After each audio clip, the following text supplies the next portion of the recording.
Welcome to WVU Football Going Deep.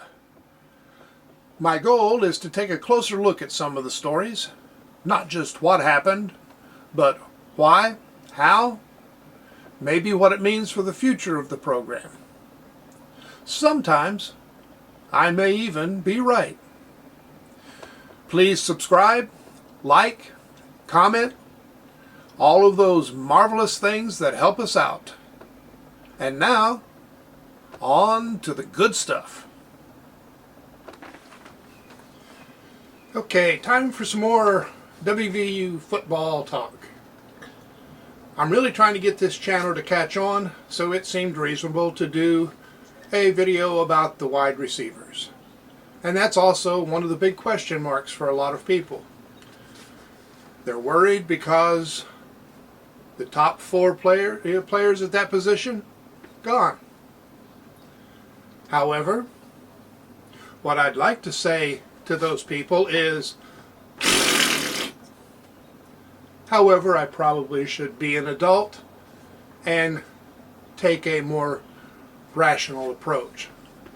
So let's consider some numbers, because the top four production receivers from last year didn't produce all that much.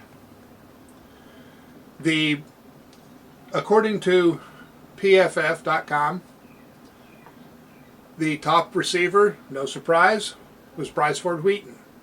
He had a rating of 69.7, which left him as number 324 out of 1,050 receivers. Now that's respectable, but it's not anything to get overly excited about. Now, Kevin Prather and Sam James were just a few points behind. Prather actually ranked a little ahead of James, which is a bit of a surprise, because Prather actually pretty much quit halfway through the season. But the reason he rates on average higher than James is Sam James' run blocking score was abysmal, in the 30s. So that didn't help. And have to remember that there's a lot more to playing receiver than just catching passes. And then Reese Smith only averaged just over one reception per game, and that may be why he left. But his run blocking score was only a bit better than James. So, what's to replace? In terms of actual production, they were average. And, I love Wheaton, Sam James. I wanted them to do well. They worked hard. And I really think they were learning each year more of what it took to be able to play your best, your very best. And that may yet come together so that they have pro careers. But it didn't happen while they were at West Virginia. They did not fulfill what always seemed to be their potential. Every spring and summer it looked like they were going to be so good. Now, for comparison, what do we have in place of those guys?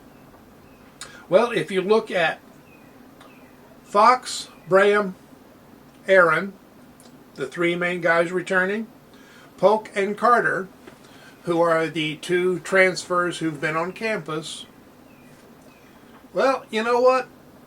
Their PFF scores are essentially the same as the guys who are gone. The four who left had an average score of 65.25. The guys we're going to have this year have an average score of 65.20. What that means is if these players simply play the same as they did last year, we break even. And you got to consider Preston Fox has been a dedicated worker. He is likely to get better. Bram and Aaron, hey, they're guys who are now in their second year in the program. They know it. And there's a good chance that one or both of them is going to take a big step. Carter and Polk, they're older players. Maybe they've reached their potential. Maybe being in a new program will bring out something new in them. But if they stay the same as last year, and even one receiver improves over last year, we're actually ahead of the game in terms of wide receivers. Now, we've also added Cole Taylor, and we saw what he could do in the spring game. We have running backs who are very good out of the backfield. Some of them may even line up in the slot. So, worst case scenario, we break even at wide receiver. And I think even then we come out ahead because I think Garrett Green is going to have better production than the last three quarterbacks. So, where's the worry? Okay, we don't know that much about them. We know what some of the guys did where they were before. The other guys, we've only seen them catch a few passes last year, a few passes in the spring game. But there is enough established history to say that these guys can get the job done. We're not trying to replace four superstars with a bunch of journeyman receivers. I think we're gonna be good. I think we're gonna be good at receiver. I think we're gonna be good on offense. And I think that Chad Scott has plans for a much more wide open offense than much of the media is predicting. I'll talk about that in a separate video. But I also think we're just going to be playing good as a team. Beat Penn State?